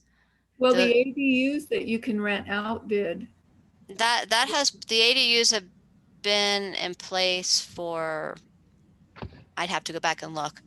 It's been decades. They weren't to be rented out. They weren't to be VRBOs. They were only for family members. Well, we'll have to take a look, Bernice, just in terms of when that changed. I think it's been a while, not with a recent update. Well, renting them out, state statute prevents you from addressing that or doing anything at the county level to stop that. You'd have to go to the legislature to get changes made to the statute in order to change that. We cannot do that at the county level. That's true. But the county allowed them in the first place. The county allowed them to increase the density in the first place. On the area plan, what we put in here is what we want. We don't give direction to the county. We don't give direction to the state. It comes the other direction. Comes from the bottom. I thought that when they do zoning changes that they consider the area plan. They consider it, yes. It is, that is absolutely how it works. And I can tell you that I have had to take great pains on a couple occasions to make sure that things like use permits, that they adhered to the area plan. Things such as lighting, as a for instance, the original the original draft of that of a CUP is on some occasions missed that. And I've spent a lot of time making sure that that is paid attention to, and it brought it to the attention of others on the commission. So that's what it is for. It is guidance. But we can't say, well, we don't like what's in the zoning now. So why don't you do it this way? Yeah, Dave sums it up. Thank you. So let me suggest that we stop at this point. Yep. We open up, we go back to our agenda, if we may. Okay, let me just clarify then that we are leaving off on LU3 at the top. Is that correct? Yes, that is correct. Okay. Brian, can I share one quick thought here? Sure, Rob. The existing area plan has been in effect for over 20 years now. And while we have seen some development out here in the Doney Park area, for the most part, it appears to me that the existing area plan has done a pretty good job of providing the information necessary to the P&Z and the supervisors to maintain Doney Park as Doney. What we're doing now is continuing to revise that, and we've tightened it up in a few places. But it seems like if we what if this too far, we're not going to really accomplish much here. So I guess I'm just suggesting that we don't get too negative with assuming everything, the world's not coming to an end it's been successful. It's working pretty darn well, has for the last 2 decades. And I would like to see this improved in the places that we can. And that's just my thought.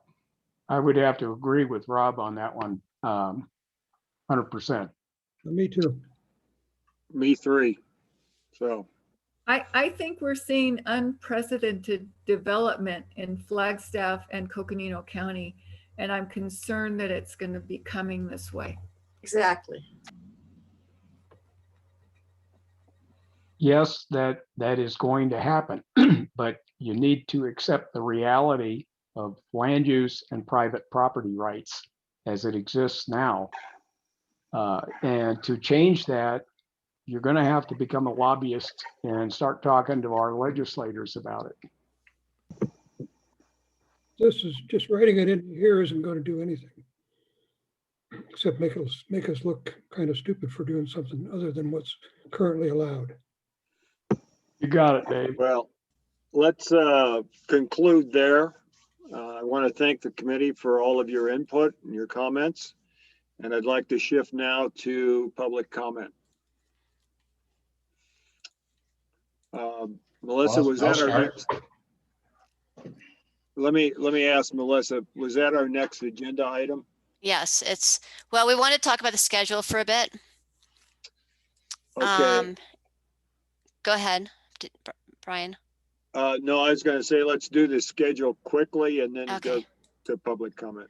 Okay, so again, we're still in this phase where we are reviewing the draft vision, goals, and policies with the idea that we are moving toward open houses. And at that point, then all the work that the committee has been doing, all this difficult work, and thank you very much for everything everyone's been, all the time and all of the thought that's been going into this. I know it's not easy, but we will take all of your hard work and then open it up to the community for the open house and the comment that way. Right now, we anticipate that they will still be virtual until we are all able to meet again in public without having to limit people coming into a building. I think that's one of the main concerns. So we can start drafting the plan in terms of collecting information, collecting photos, things like that. But it's that, having a final document is quite a ways off.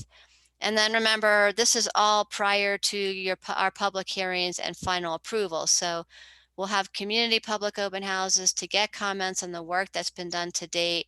We'll prepare the draft plan, and then we'll go to those public hearings with the Planning and Zoning Commission and also with the Board of Supervisors. So multiple opportunities to continue to comment.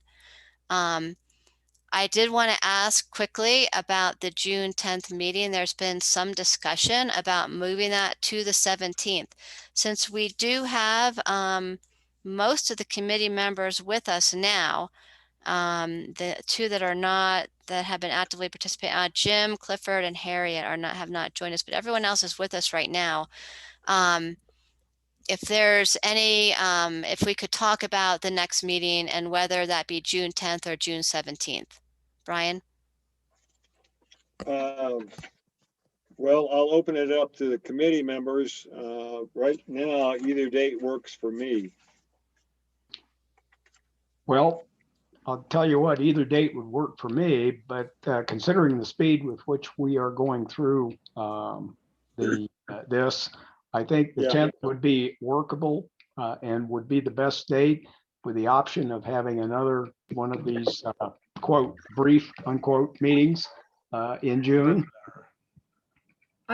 I would like to, I'm going to be out of town that entire week and I won't have access to internet. I would like to go with June 17th. I can do the 10th, but the 17th I'll be moving cattle, so I cannot do the 17th. Okay. Let me put this into perspective for a minute, if I may. If we do the June 10th, we could also then meet June 24th. And basically what we're doing is 2 meetings a month then, as opposed to 1, so that we can be close to our end goal of having this completed this year. How about June 3rd and the 17th? I will not be here June 3rd, but I'm sure somebody else can help you with the meeting. I No. will also not be here June 3rd. This is Sailor. June 10th or June 17th work good for me. June 3rd, not so much. Yeah, Yeah, I'm June out of town 3rd. June 3rd. June 3rd is one of our Doney Park meetings with the supervisor. I think Brian's got the Oh. best solution for dates. Are we looking at June 10th and June 24th? I can do that. I'll be back. Thank you, Yep, Monica. that will certainly work. Yeah, I won't be able to make the June 10th.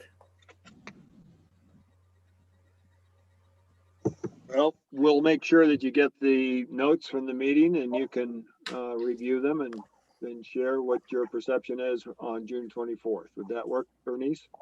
Yes. Bernice, Okay. you could also provide email comments via Melissa to get to everybody in advance of that meeting. Okay, thank you, Rob. Good And then point if there, Rob. everybody, could make sure if everybody could just respond to me and let me know availability so we can do a count and make sure we have a quorum for each date. That would be really helpful. And are we going with 5 o'clock on these meetings? Or 6 o'clock? Well, if we want to try to work through the sections, then start at 5 and have a long meeting again. Okay. It's I up to think you. 5 You guys o'clock are the committee. We'll do whatever you want. I think 5 o'clock is a good choice. Heck, what the heck? I'm willing to stay till midnight. You are. So did we decide on June 10th and 24th or June 10th and 17th? June 10th and 24th. At 5 o'clock, is that what I'm hearing, or are you suggesting something different? I'm suggesting 5 o'clock. Yeah, I'll go 5 on. o'clock is good. We go on and on. 5 is good. Would it be possible for me to have somebody designated in my position for the 10th? I don't think that's up to the they- committee. That would be up to the supervisor, Bernice. Okay, is she on this call right now? Would we be able to ask her right now? What if you take that up with her individually? Would that be Okay. appropriate, Melissa? I think that would be appropriate. Can we get her thoughts on that? But I'm going to ask that you contact Supervisor Begay independently and speak with her so that we can get on to public comments. Okay, Thank you. thank you. Let's go to public comments, and I'm gonna keep you right to 3 minutes as best possible. Do I have any? I see a hand up for Daniela Harris. Daniela, go ahead and share with us. Hi, I wanted to first of all, thank you all for the hard work you're putting in. I know this is taking a lot out of everybody, and it's a very touchy and emotional subject for all of us. So thank you for all the thought you guys put into this. My personal feedback, we're out in Fernwood, and clearly we are planning in this neighborhood for the next, 30, 40 years plus. And we're really bought here because of the big lot sizes, the already developed areas, so that nothing new comes in and it stays a nice, calm, quiet neighborhood. We have been having increases in ADUs, increases in traffic, and so these are big concerns for us being here long-term. We appreciate you guys taking lighting into consideration. That's a big concern for us here too. A lot of outdoor lights have unfortunately appeared, not all of them following the dark sky guidelines, as I'm sure many of you noticed. And, we just really want to stay in a nice, rural, calm area and not have a lot of businesses or smaller lot sizes coming in. We would prefer if you guys could take larger lots into consideration, stay away from clusters. That's a big deal. And yeah, thank you guys. I appreciate that. Thank you, Daniela. Other community members that would like to share? Let me go to Karen Burdoff. Thank you. Yes, I would like to comment and say that some of the things that the concerns that Liz and Bernice have, I also have those, and the lady just spoke. I also agree with some of her things, but I'm in Doney Park. The last thing I would want to mention is this, when you mention about lighting, if you're talking about street lights and that type of thing, I'm a real concerned about that, because in my particular area, my electricity with APS have been off so often, it's just unbelievable. So I would like for that, if it's going to involve APS service, that really be studied carefully, because my service was off twice within a week's time, not very long ago, and that's only a few of the times. Anyway, that's my comments. Thank you very much. Thank you, Karen. I will share that I'm not sure we have any control over what APS does. That's right. Thank you, Brian. Just to clarify that for everybody. So other committee member, other community members that would like to share with us. Doug Meyer. Hi, I just wanted to say that I support Bernice Carver's attempt here tonight regarding LU2A, which I would agree with her and call that a quote higher density loophole rule. LU2A effectively says that we as a community are willing in principle to support a zoning change for a higher density residential development if the developer can claim to provide one or more of those line items listed in LU2A.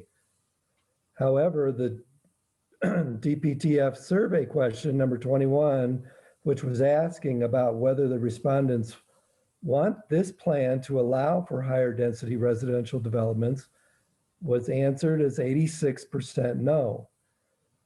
So I think LU2 subsection A definitely creates a loophole for developers that effectively undercuts and opposes the will of the survey respondents regarding higher density developments. And that's it. Thanks.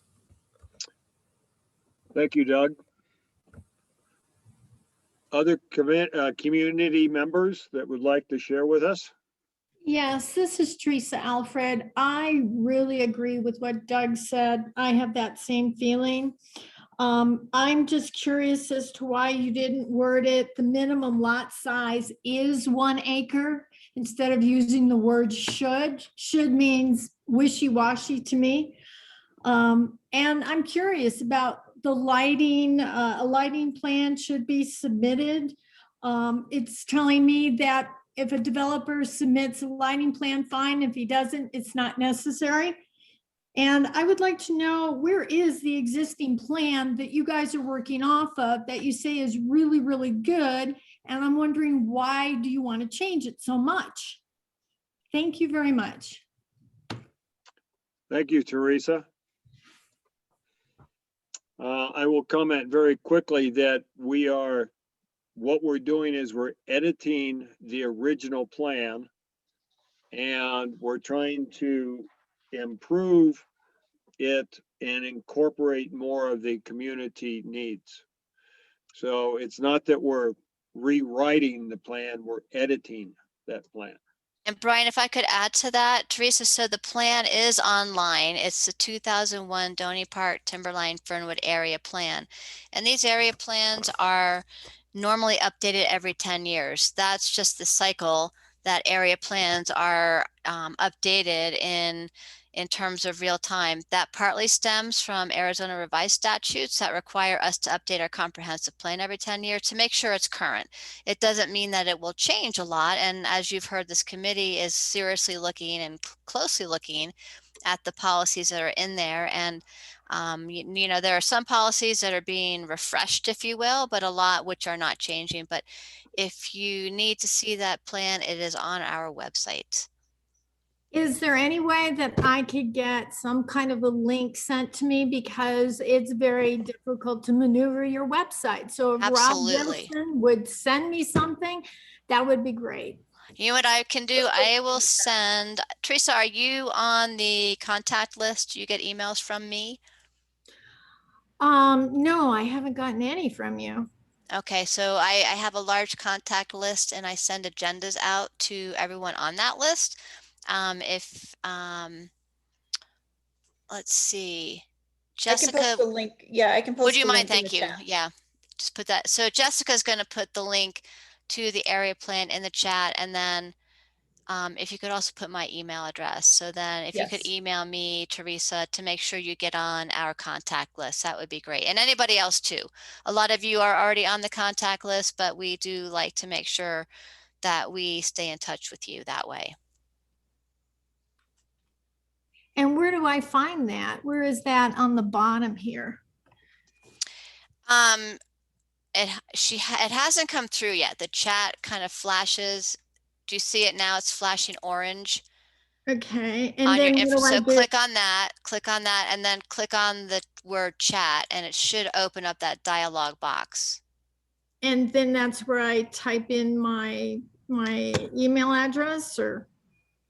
You can type it in to me, or if you see right there, she put my email address. It's mshaw@coconino.az.gov. You could email me directly. Okay, I will do that. Thank you very much. I Yeah, that'd be appreciate great. that. Thank you. And then I can send you the link to the website, the webpage with all the information on it. That's great. Thank you so much. You're welcome. Are there any other community members that would like to share with us? Yes, this is Russell Weedman. And I would also like to thank Bernice and Liz for making an attempt to stand up for the public results that were in the survey. You know, I have to say tonight, the whole discussion and kind of the last meeting too was based on land use and PRDs, I think they were, and subdivisions. And something happened out here. There was a subdivision that was going in north of where I live. The plans were drawn up for it, and it was on 57 acres. And the deal fell through because of something between the developer and the seller.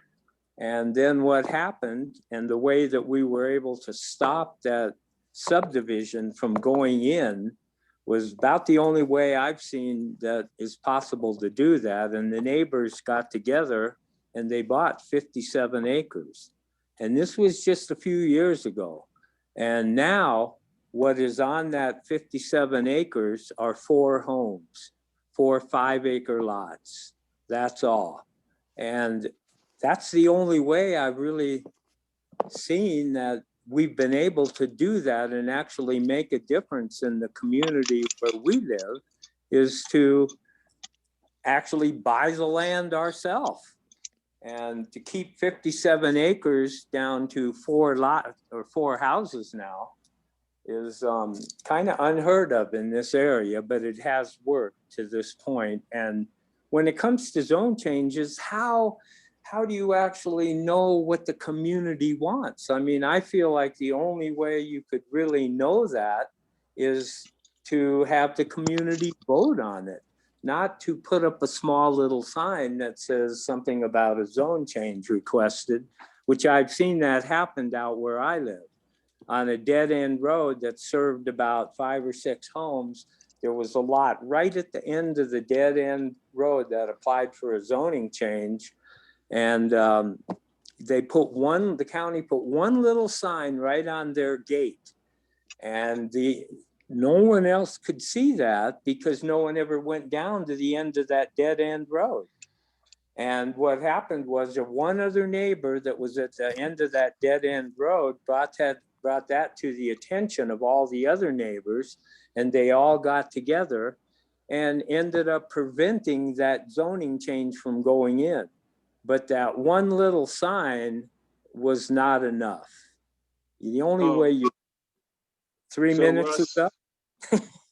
yes, your time is up, and thank you for your comments.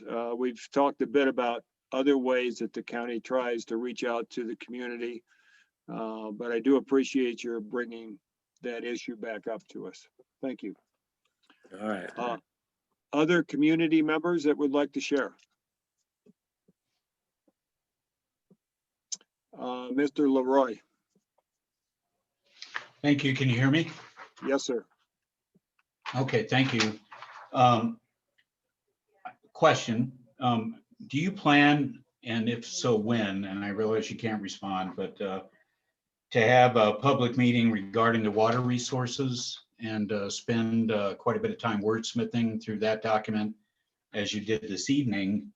Because my sense is that a lot of these concerns that have been raised over the course of this evening's discussions are going to be founded on whether or not there's water available for any of this in the first place. So ultimately, I think the public, including myself, would like to be able to witness some discussions about the water availability, the hydrology studies, the effects of climate change, the droughts, and so forth, because ultimately any additional growth is going to impact our existing water resources. And a lot of us have animals out here like horses that drink 6 to 7 gallons of water a day a piece. So I'd like to make certain that you guys allot as much time as you did this evening for wordsmithing through density as you do towards the resources that would support it. Lastly, I just wanted to philosophically remind everyone that the committee members have a fiduciary duty to the residents, not to the county and not to zoning. And I would just like everyone to please remember that and perhaps take that to heart and consider that in the future. That's it. Thank you, Mr. Leroy. Brian, I'd like to address that for a second and bring Sure. up the point about water. The committee has reviewed in detail the water resources and wastewater treatment chapter that is posted on our website. And I do want to remind everybody that the county has limited ability to regulate development based on water resources. And that has been vetted by our attorney's office. And we've been advised that we be careful in terms of how much we, as a area plan committee, address limiting development based on water resources in this planning document. And we can talk about that further. Thank you. Do I get to respond to that or no? 1 minute, sir. As a former licensed attorney, I would challenge that statement, and I would simply say, again, that anybody involved with the area plan where their decisions are going to impact water usage of existing residents, 5,000 plus, perhaps maybe ought to consider opportunities to challenge that existing opinion. Thank you, Mr. Leroy. I see a hand up from Matthew Harrison. Hi, I just had a quick concern that I was wondering if the new plan was going to include language regarding Airbnb and VRBO usage, specifically ADUs being built for VRBO. And that's all. Thank you, Mr. Harrison.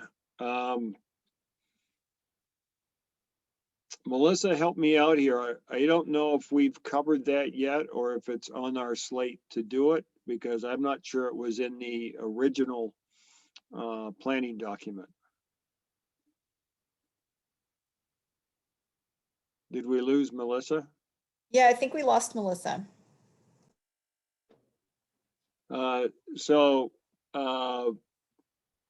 Matt Harrison, I'm going to make a note to ask where that is in the document, and if it's not there, whether it needs to be addressed.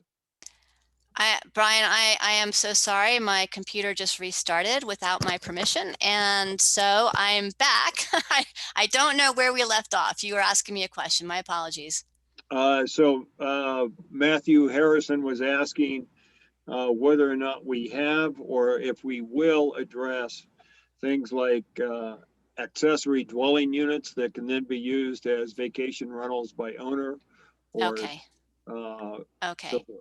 Yeah, thanks for bringing that up. So the state, as you all know, and we've talked about this, the state, I don't know exactly what year, but a couple of years ago issued some rules that preempted the county and other local jurisdictions from regulating Airbnbs. The county did have a pretty, actually a very well written, very detailed zoning ordinance section that outlined how residences could be used as accessory, not accessory, but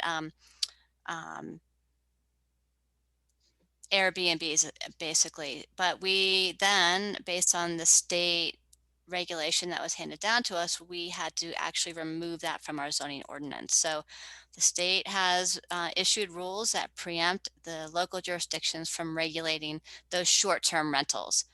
The area, but that said, though, the area plan could include possibly a policy that says they would not be preferred, but it's not going to have much weight at this point in terms of what the county can regulate, if that makes sense. Our hands are pretty much, you know, we're limited as far as what we can do based on that state ruling. How does that relate to the to people building ADUs? So the ADUs are a different matter. I mean, every residential property in the county, as long as there is sufficient room for setbacks, is permitted to build an accessory dwelling unit. There are definitely some limitations that we haven't talked about. So I just throw those out there really quickly so that everyone has a sense for what those are. An ADU cannot be bigger than 1,000 square feet.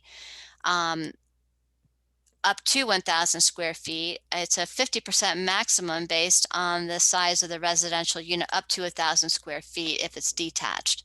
If it's attached, it's up to 1,200 square feet. So there are certain limitations, but every residential lot has the ability to build that accessory dwelling unit on it, as long as it meets the standards. Not every residentially zoned property can build it because there may not be room. Does that answer your question? And we can talk more specifically about what those standards are if we need to at the next meeting. So what you're saying is that there is no language in there currently, and there will be none in the future document either. Oh, well, there is language in our zoning ordinance today, but it does permit every residential property to build an accessory dwelling with certain limitations, with certain standards. Okay, thank you. Thank you, Mr. Harrison. Any other community members? Let me ask Supervisor Vasquez if he would like to share anything. Yes, thank you. I just really appreciate the time and the conversation. I know that there's some issues that are still need to be resolved, and we're trying to find that happy medium that everybody can live with. So I appreciate your patience and your contributions, and please continue with the process. I know it's slow and it's making the meetings longer and whatnot, but that's why we're doing this. So please continue, and hopefully we can little by little chip away at it and make a plan that everybody can live with. And I feel like we're in a good way heading in that direction. And I appreciate all the feedback from everybody, and looking forward to seeing how we can little by little make this something that everybody's comfortable with. So thank you for your time. Thank you, Supervisor Vasquez. Let me go to the committee. Do any committee members have anything that they would like to share? This is Liz, and I just want to say, again, the committee members, thank you so much, but really just the community at all, taking time in to be part of this decision and to reiterate what we know is important and what to follow and what they want to see us get accomplished. So I just want to thank them. Thank you, Liz. Other committee members? Yeah, I'd like to say one thing. It's unfortunate that we are somewhat time limited because a lot of the questions that have been posed, not only by committee members, but the public, I wish that I could take the time to give them the background on those questions that would answer them and to give them an idea of where to go in the future and how to deal with this.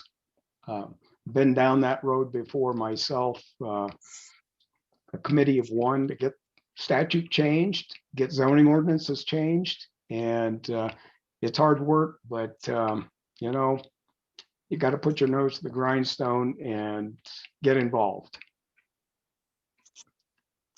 John, it sounds to me like you're volunteering to be the shell answer man. So if you want to post your email account. Hey, I'll tell you what, I would like to take the time, but I'm afraid that that would not be beneficial for this. I do have a lot of the answers as a result of the time I've spent on the Planning and Zoning Commission and working with county staff and also the Board of Supervisors in the past.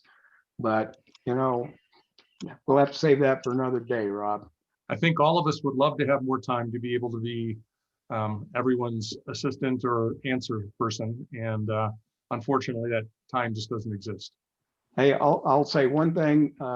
Liz Baldwin has not been bashful at all about giving me a phone call and asking some of those questions. So And I was going to say, you're my tutor, or these meetings would go a lot longer, but you have been a tutor to me, and thank you.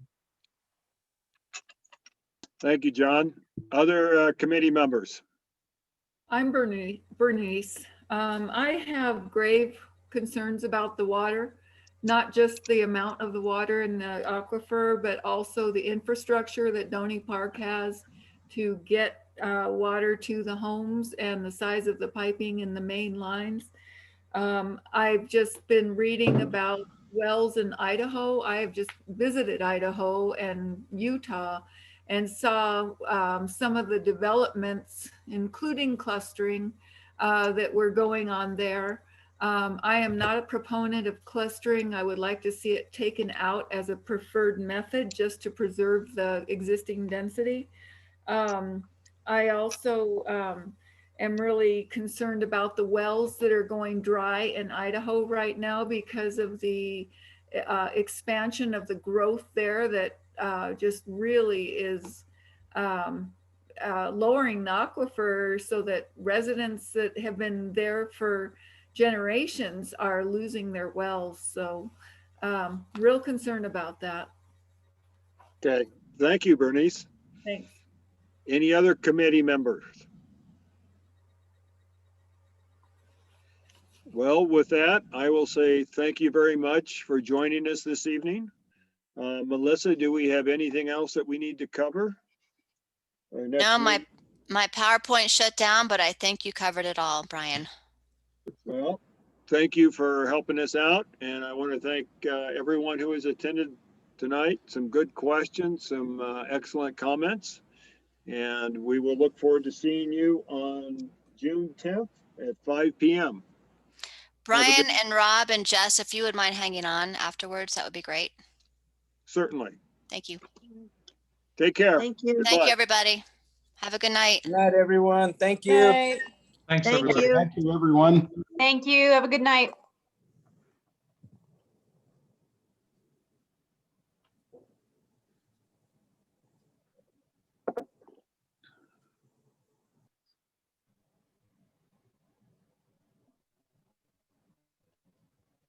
As the list dwindles. Slowly. Boy, that sunset has just lingered behind you, Rob. It's amazing. Doney Park is that way. It's just every sunset's amazing. And there's no wind, right? Boy, I tell you, the last couple of days, it's been pretty wicked, but that's part of what we get for living here. We know it. You take the good with the bad. Do we need to? So Autumn and Switz, if you wouldn't mind just leaving our meeting so we could have a separate meeting. If you could hear me. Phone call, maybe? I think I can do this. I can. Ooh. Hello, Switz. Switz, can you hear me? they may not be listening any longer, so I can. Can you unjoin them? Yes, that's what I'm doing now. Look at that. There you go. She Oh, has scary. power. Okay. Can I vote for one other person to do that too at the beginning of next meeting? Yeah, let me do